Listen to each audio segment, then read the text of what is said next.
আসসালামু আলাইকুম রহমতুল্লাহ। প্রিয় শিক্ষার্থীবৃন্দ, কেমন আছে সবাই? আশা করি আল্লাহর রহমতে সবাই ভালো, সুস্থ এবং নিরাপদে আছে। প্রিয় শিক্ষার্থীবৃন্দ, ইতিমধ্যে আমরা এবছর একটি ভিন্ন ধরনের ঈদ পালন করেছি। সবাইকে পবিত্র ঈদ উল ফিতরের শুভেচ্ছা, ঈদ মোবারক। প্রিয় শিক্ষার্থীবৃন্দ, আমরা গত ক্লাসে জ্ঞান বিজ্ঞান ও প্রযুক্তি চর্চায় মুসলমানদের অবদান নিয়ে আলোচনা করেছিলাম, যেখানে আমরা প্রথমত চিকিৎসা শাস্ত্রে মুসলমানদের অবদান সম্পর্কে আলোচনা করেছিলাম, যেখানে 4জন মুসলিম চিকিৎসা বিজ্ঞানীর কথা ছিল। যেখানে প্রথমত ছিল আবু বকর মুহাম্মদ ইবনে জাকারিয়া আল রাজি। তিনি বসন্ত ও হাম রোগের উপর আল জুদাইর ওয়াল হাসফা নামক গ্রন্থ রচনা করেন। ছিল আল বিরুনি, যিনি একাধারে গণিত, জ্যোতিষশাস্ত্র, পদার্থ রসায়ন ও প্রকৃতি বিজ্ঞানে পারদর্শী ছিলেন এবং যিনি প্রথম প্রমাণ করেন পৃথিবী গোলাকার এবং আজকের গোলাকার পৃথিবীর মানচিত্র তারই রচিত। এরপর পড়েছিলাম ইবনে সিনা, যার অনবদ্য গ্রন্থ আল কানুন ফিত্তিব, যেটিকে ডক্টর ওয়েস্টার চিকিৎসাশাস্ত্রের বাইবেল এবং অন্যান্য চিকিৎসা বিজ্ঞানীরা এটাকে চিকিৎসাশাস্ত্রের বিশ্বকোষ বলে অভিহিত করেছেন। এরপর ছিল ইবনে রুস, যিনি অ্যারিস্টটলের গ্রন্থসমূহ আরবিতে অনুবাদ করার পাশাপাশি নিজেও অনেকগুলো গ্রন্থ রচনা করেন এবং তার কুল্লিয়াত গ্রন্থটি চিকিৎসাশাস্ত্রে ব্যাপক সমাদৃত হয়েছে। প্রিয় শিক্ষার্থীবৃন্দ, সেই ধারাবাহিকতায় আজ আমরা পাঠ 13 অর্থাৎ রসায়ন শাস্ত্র নিয়ে আলোচনা করব। সবাইকে আজকের পাঠে স্বাগত। প্রিয় শিক্ষার্থীবৃন্দ, এই পাঠ শেষে তোমরা রসায়ন শাস্ত্রে 4জন মুসলিম বিজ্ঞানী অবদান সম্পর্কে জানতে পারবে, যারা রসায়ন শাস্ত্র বিকাশে গুরুত্বপূর্ণ ভূমিকা পালন করেছিল। প্রিয় শিক্ষার্থীবৃন্দ, তোমরা এখানে 3জন মুসলিম রসায়ন বিজ্ঞানী এবং তাদের তৎকালীন সময়ে ব্যবহৃত কয়েকটি গবেষণার যে উপাদান দেখা যাচ্ছে। প্রথমত জাবির ইবনে হাইয়ান, যাকে বলা হয় চিকিৎসাশাস্ত্রের জনক। দ্বিতীয় দেখতে পাচ্ছ আল কিন্দি এবং জুন্নুন মিসরি। এখন জাবির ইবনে হাইয়ান, তিনি 722 খ্রিস্টাব্দে জন্মগ্রহণ করেন দক্ষিণ আরবের আজাদ বংশে এবং 815 খ্রিস্টাব্দে ইন্তেকাল করেন, যাকে বলা হয় রসায়ন শাস্ত্রের জন্য, কারণ তিনি রসায়ন শাস্ত্রকে একটি স্বতন্ত্র বিজ্ঞানের শাখা হিসেবে প্রতিষ্ঠা করতে পেরেছেন। এরপর হচ্ছে আল কিন্দি, যিনি 801 সালে জন্মগ্রহণ করেন এবং 874 সালে ইন্তেকাল করেন। তিনি কুফায় জন্মগ্রহণ করেছিলেন। তিনি থিওলজি অফ অ্যারিস্টটল আরবিতে অনুবাদ করেন, যিনি একই সাথে নিওপ্লাটোনিজমের উদ্ভাবক এবং তিনি অনধিক 365টি গ্রন্থ রচনা করেন, যা জ্ঞান বিজ্ঞানে ব্যাপক সমাদৃত হয়েছে। এরপর হচ্ছে জুন্নুন মিসরি, যার প্রকৃত নাম সাউবা। তিনি 796 খ্রিস্টাব্দে মিশরে জন্মগ্রহণ করেন এবং 859 খ্রিস্টাব্দে ইন্তেকাল করেন। প্রিয় শিক্ষার্থীবৃন্দ, এখন আমরা তাদের সম্পর্কে আমাদের পাঠ্য বই থেকে আরও বিস্তারিত জানব। প্রিয় শিক্ষার্থীবৃন্দ, এখন তোমরা দেখতে পাচ্ছ তোমাদের পাঠ্য বইয়ের পঞ্চম অধ্যায়ের পাঠ 14 রসায়নশাস্ত্র, যেটি 194 পৃষ্ঠায় রয়েছে।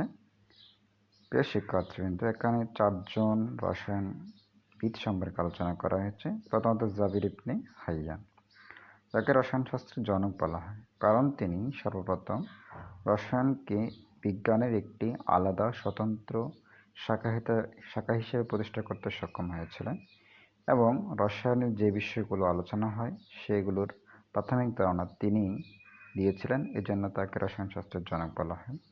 এখানে আন্ডারলাইনকৃত লাইনগুলো তোমরা দেখতে পাচ্ছ। রসায়নকে তিনি সর্বদা বিজ্ঞানের একটি স্বয়ংসম্পূর্ণ শাখা হিসেবে প্রতিষ্ঠা করেছিলেন। রসায়ন ও বিজ্ঞানের কতিপয় গুরুত্বপূর্ণ ক্ষেত্র, যথা পরিস্রবণ, দ্রবণ, বাষ্পীকরণ, গলানো প্রভৃতি তারই আবিষ্কার।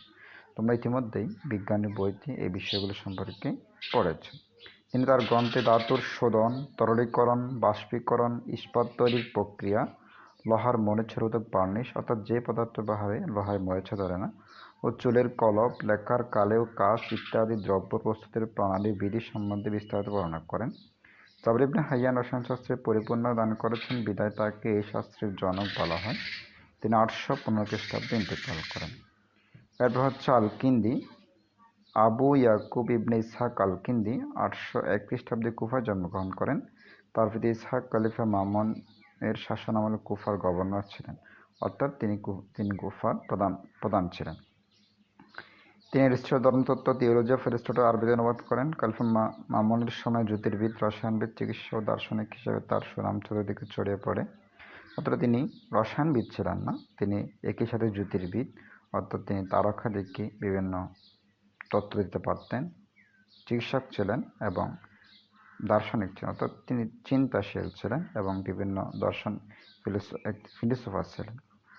আল-কিন্দি নিওপ্লাটোনিজমের উদ্বোধক ছিলেন। আমরা নিওপ্লাটোনিজম সম্পর্কে একটু পরে তোমাদেরকে সম্যক ধারণা দিব। তিনি সর্বপ্রথম প্লেটো ও অ্যারিস্টটলের মতবাদ সমন্বয় করার চেষ্টা করেন। তিনি অনধিক 365 গ্রন্থ রচনা করে জ্ঞান বিজ্ঞান ভাণ্ডারকে সমৃদ্ধ করেন। তার মতে গণিত ছাড়া দর্শনশাস্ত্র অসম্ভব, অর্থাৎ গণিত না শিখলে দর্শনশাস্ত্র বা চিন্তাবিদ্যায় পারদর্শী হওয়া যায় না। দর্শন ছাড়াও তিনি চিকিৎসাশাস্ত্র, জ্যোতির্বিদ্যা, রসায়ন, গণিত ও সঙ্গীত বিষয়ে বহু গ্রন্থ রচনা করেন। তিনি মাতৃভাষা আরবি ছাড়াও পাহলবি, সংস্কৃত, গ্রিক, সিরীয় ভাষায় সুপণ্ডিত ছিলেন। তিনি শুধুমাত্র বিভিন্ন বিষয়ে অভিজ্ঞ ছিলেন না, বরং বিভিন্ন ভাষার পণ্ডিতও ছিলেন। এরপর দেখা যাচ্ছে জুন্নুন মিসরি, যার প্রকৃত নাম হচ্ছে সাওবান, পিতার নাম ইব্রাহিম। তিনি একজন সুফি প্রকৃতির লোক ছিলেন, অর্থাৎ তিনি খুব সাদামাটা জীবনযাপন করতেন, আল্লাহ ভক্ত লোক ছিলেন। তারপরেও তিনি রসায়নশাস্ত্রে অবদান রেখে গেছেন। তিনি সুফি হিসেবে প্রসিদ্ধ হলেও আরব মুসলিম বিজ্ঞানীদের মধ্যে রসায়নশাস্ত্রের উপর যার প্রাথমিক গবেষণা করেন তাদের অন্যতম। তিনি রসায়নশাস্ত্রে বিভিন্ন উপকরণ নিয়ে গবেষণা ও লেখালেখি করেন। তার লেখায় সোনা, রূপা সহ বিভিন্ন খনিজ পদার্থের বর্ণনা পাওয়া যায়। তিনি মিশরের সাংকেতিক বর্ণনার মর্ম বুঝতেন, অর্থাৎ মিশরীয়রা যে সংকেত ব্যবহার করতেন সেগুলোর অর্থ তিনি বুঝতে সক্ষম। তিনি মিশর আল-জিজাহ নামক স্থানে 859 খ্রিস্টাব্দে ইন্তেকাল করেন। এরপর আরেকজন মুসলিম রসায়নবিদ দেখতে পাচ্ছ, ইবনে আব্দুল মালিক আল-কাসি। তিনি 11শ শতাব্দীতে বাগদাদ জন্মগ্রহণ করেন। তিনি বাগদাদে অবস্থান করেন। তার লেখা আইনুস-সানাহ ওয়া আইওয়ানুস-সানাহ, essence of the art and aid of worker, এই গ্রন্থে রসায়নশাস্ত্রের মূল্যবান একটি সংযোজন।